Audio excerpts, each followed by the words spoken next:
Welcome back, and thanks for sticking around with us. And if you're just joining us, it is still Your View on TVC. Akiwande Wole Soyinka is one of Africa's greatest literary giants, living legend, global icon, and consummate human rights activist and crusader.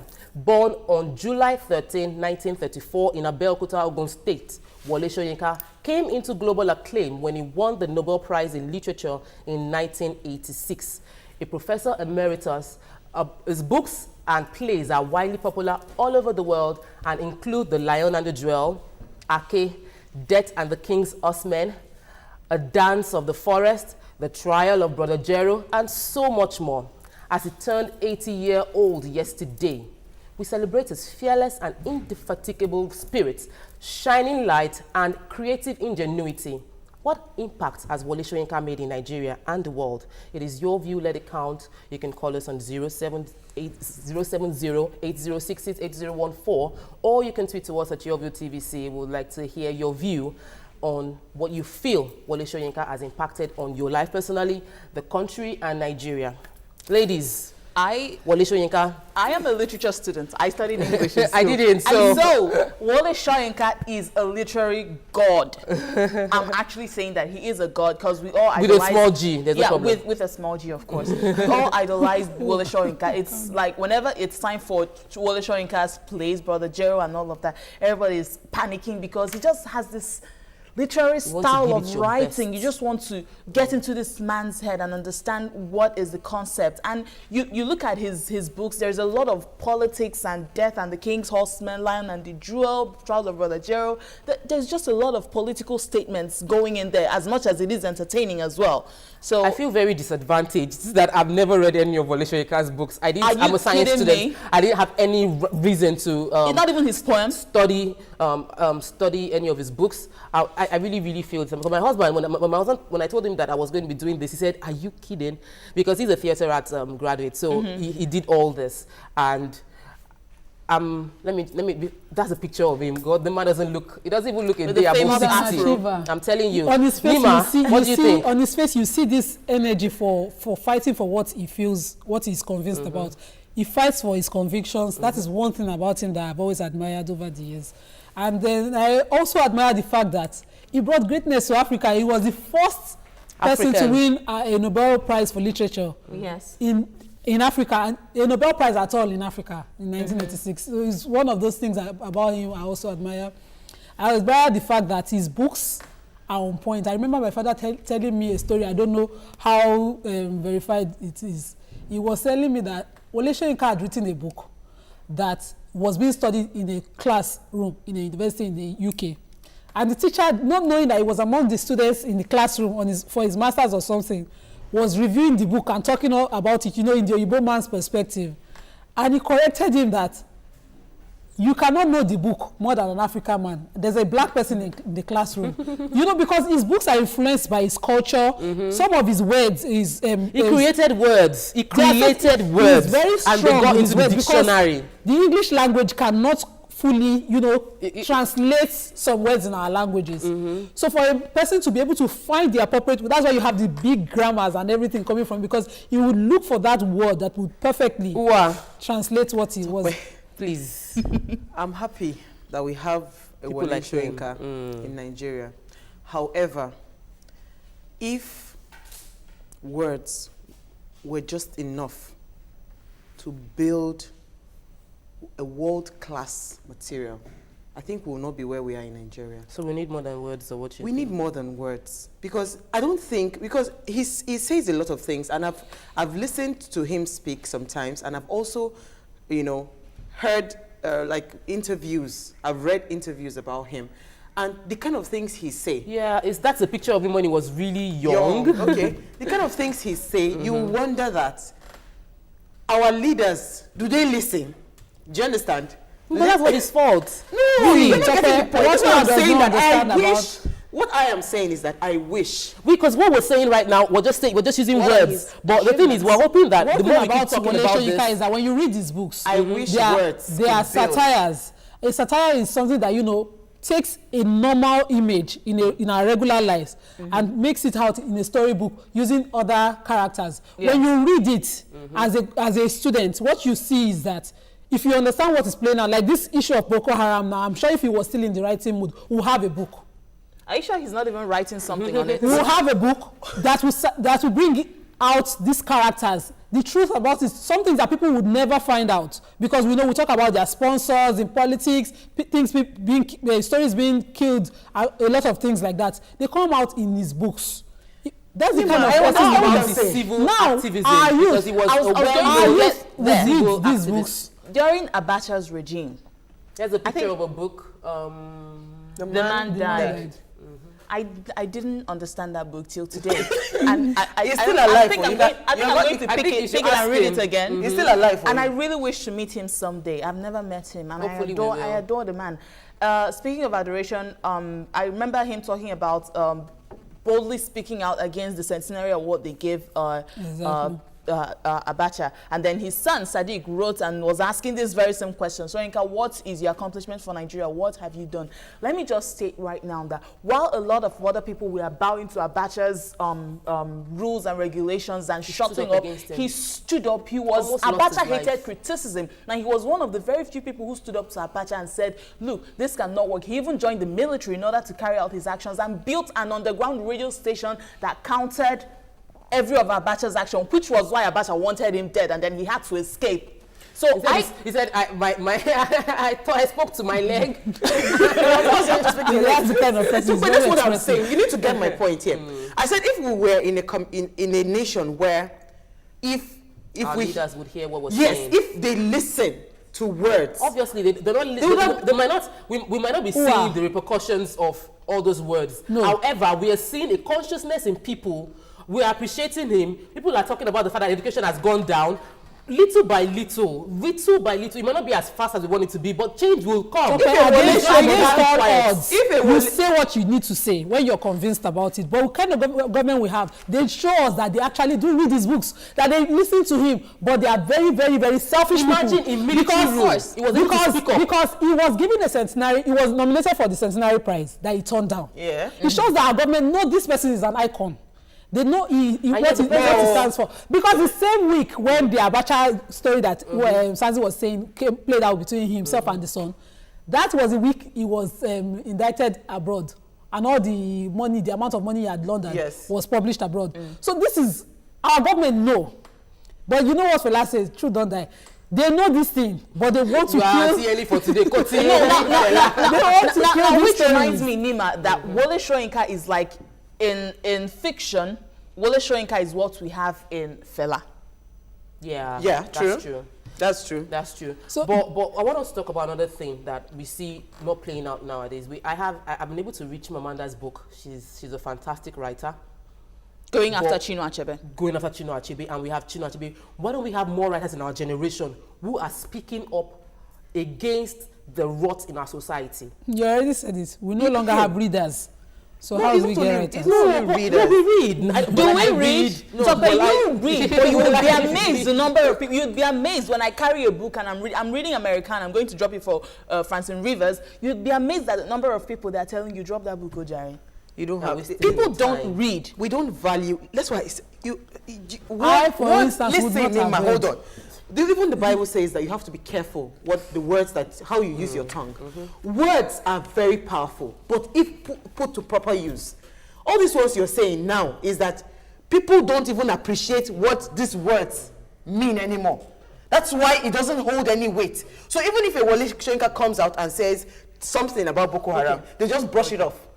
Oh well, we have a call. Evangelist Sam from Ikorodu. Welcome to the show. Good morning. Evangelist Sam. Hello, good morning. Hello. Hello, good morning. Welcome to the show, Evangelist Sam. Hello, good morning. We can hear you. Please go ahead. Women and ladies here. I appreciate your program. Thank you. First time for lunch. You're welcome to the show.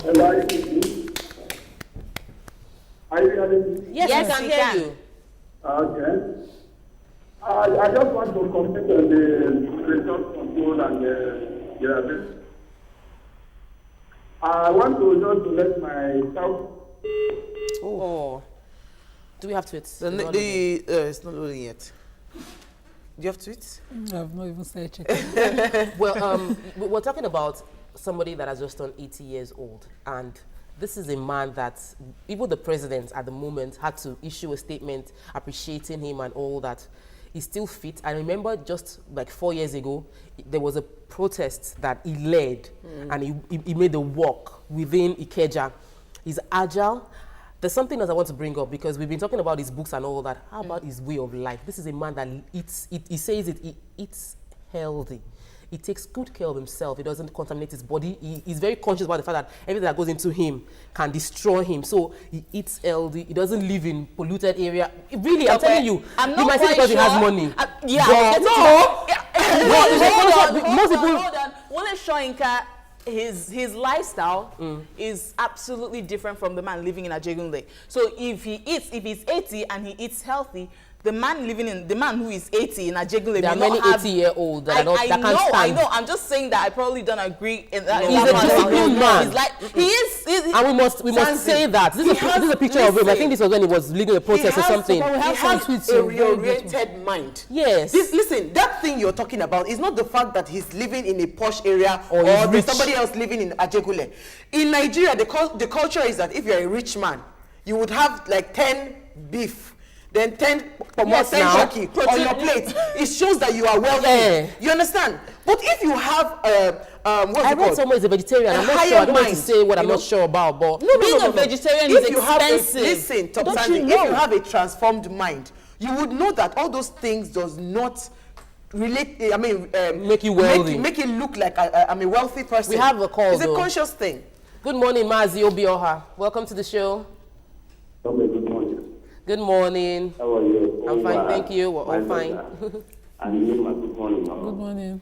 My daughter, I'm delighted that even at her age, you are so knowledgeable about Wole Soyinka. I'm very interested, very much interested. Unfortunately, I'm not reading any of his books.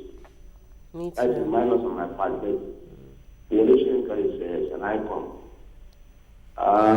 He fought Abacha to a standstill, and Abacha wanted him dead. And that was why he said, I spoke to my legs. If we are to have 5 persons like Wole Soyinka in Nigeria, things will not be the same. He's a man of high integrity, a man highly disciplined, a man who spoke the truth when it matters most, a man who stands on the path of righteousness. I adore him, an icon. I join millions of Nigerians and all over the world to celebrate him on his birthday. Congratulations. Thank you. Thank you so much, Mazi. You hit the nail now. on the head. You said something about a man of integrity, that if we have more people like him, our country won't remain the same. But let Nima take some tweets. Nima, please. Okay, Tosi Justice says, a big congrats to an icon who paved the way for us all. I can proudly call myself a writer because I have greatness to look forward to. Motora Oladipo says, my favorite is Trial of Brother Jeru and Abiku, and I read that poem too. I read them more than 20 times. And then that's another picture of him leading a protest during the subsidy. Yeah, enough is enough. Please go on, read more tweets. Let me say something. One thing about this man, about his character, that I wanted to point out is that if you look at our politicians over the years, our activists over the years, when they finally find their way into politics, they turn into something else. Change. I don't want to mention it, but we have a very, very, very clear example in the present executive council. Now, if you look at Wole Soyinka at 80, he had held the position of FRSC boss once. Not once in his life did that lead him, stray him out of his convictions. He stood for what he believed in, and he lived till 80. Not soiling at any point in time. And from the way he's looking, he still has many more years to live. Yes, I think the guy is not ready to die anytime soon. People that you say that, listen, how many of our leaders today can we say, you and I, Wike has been saying it, that they can bribe her with 100 million. I watched the repeat of that show on YouTube. But what I'm saying is that, you see, the truth is that it is one thing for you to say that you want to stand by what you believe in, and it's another thing for you to truly do it. Execute it. So many people, and you see, it is also the state at which we have gotten to in Nigeria now. That is why a lot of people, that is why, what's it called? wrongdoings always thrive because there's so much. No, the educational system. Wole Soyinka did not grow up in Nigeria where there was no quality education. When strike. Do you understand? When it was, I mean, they are striking and all that. Just all that stuff. We have a part call. of his life in Nigeria, though. Yeah, no, but it was he. Yakub, welcome to the show. We'll continue on that line. But Yakub, welcome to the show. Good morning. Good morning, Yagijiwan, and then good morning to the rest of the team. Good morning. Let me just go straight to the point. Wole Soyinka, there's no doubt about it, is a great defeat. Great man that is still living in this head. You see, Wole Soyinka is always stand for what he believes in. Like you said earlier that they offer him a centenary award, and then he told me that because he believes that the government is so corrupt. If our government does not corrupt, Wole Soyinka could be one of the ministers of education in this country. If he found out that this present government was not corrupt, he would rather take minister of education so that he can put everything in place in that sector. Quickly, let me just say this about Murtala Yaku. It's the kind of thing that you retain a leader that does not believe in this country. What am I saying? If you call yourself a leader and then you write a letter, then you write something that you believe in, is it that when you now notice that they want to put you out of the power, you are not saying you want to reject this party that you write letter and then you say something about. That is why you will not have this because their static interest is always present on our masses. The only thing you are going to get out of this nation is that when Nigeria unemployment youth get up and ask for their rights, trust the frustration. That's why we are going to out of this. Good morning. God bless you. Thank you so much, Yakub. There was a quote while Yakub was taking his good people talking, and I just had to write it down. He said, "Weak people revenge, strong people forgive." He said, "Intelligent people ignore." You see, I think I'm on the intelligent side. This man is extremely intelligent, and one of the things I think we can use to properly show our appreciation for what is done for Nigeria and Africa as a whole is for our country to touch our educational system. We should upgrade our educational system as a tribute to him because he is a product of the fact that people were free to think at the point in time. They were not caught with just making money. At this time, that was when we had a generation of very, very brilliant intelligent people that were focused, intelligent. They were willing to ignore things and fight for what they believed was right. And please point out, they did not study abroad. Well, did, though. But it wasn't Nigeria. Then UNN and other schools, they battled. They were world class. But right now, it's God have mercy. The sad part about this thing is that a doctor said that some years back, when you go out of this country as a certified medical doctor in Nigeria, it's immediate entry. But now it takes years. All the doctors that leave to even go to South Africa, they write extra exams, and that is sure they are good enough. Here is just direct entry to be sure they are good enough. We have a call. This will be our last call for today. We must revamp our educational That's system. the only tribute we can give to Wole Soyinka. Reverend Dominic, good morning. Welcome to the show. Good morning, big sisters. How are you? Fine, thank you. Please, there's only three ways we can define Wole Soyinka. One, he has done well for Africa. He has done well for Nigeria. He has done well for himself. But please, don't compare Wole Soyinka with Fela. Honestly, if Fela is alive today, one thing or the other will say he did wrong. But I can't pinpoint what Wole Soyinka has done wrong, or the state of activism. Number two, he did not let Federal Supreme Court. He found it, he saw it, it was his own idea. He messed up, he walked away. He's a very good man. That's a picture of Wole Soyinka. Back then. Then you call Mandela, who came to Nigeria and is going to ask for this money. The federal government will give him attention. But our own obvious request, international crime scholars, no one has given him attention for over 40 days. Whenever he goes there, they gas him. They were going to give a minor who came from the Middle East to the road of America. We're going to give him attention in that road. But our own people, it's not we neglect our own things. Our own experts, our own intelligence, we can't give no attention to River Nigeria. I feel sad about it. Thank you, ladies. Thank you, Reverend Dominic. And there was that picture was of Daily Times when, he wasn't just a writer, because I think we are the younger generation, really, all of us here, and we did not know how much of a struggle he went through when he was supporting the country, fighting against militarization, so much that, as we can see on the screen right now, he was declared wanted, and even there was a threat to his life. And some people like him, he was even in solitary confinement for 2 years. They lost their lives. So Wole Soyinka is not just a literary icon; he's much more than that. And Nigeria should do more in appreciating him. We should do more. We'll take like 2 or 3 more tweets and round up this. Reverend Dominic said something about using our intelligence. You know, we should also embrace it. Like I said, if you have people like this, it is not for you to keep them by the corner. Engage their minds and look for a way forward for Nigeria. Nima, Yeni Anikula Pokuti says, Fela and Wole Soyinka are first cousins. Yeah. Same school of thought. Sosi Johnson says again, a good book is an escape. Problem notwithstanding, everyone wants an escape. And what Wole Soyinka gave was we should read. And then Bukola Oshidare says, Jay Glossy says, Soyinka is a great man who didn't live a fake life. That is, his life is a definition of saying, though time never lasts, but good people do. All right. Time never lasts, but good Thank you so much. Nigeria. Moving on. National Confab extension over consensus is next on Let's Talk. We'll be right back after this short break.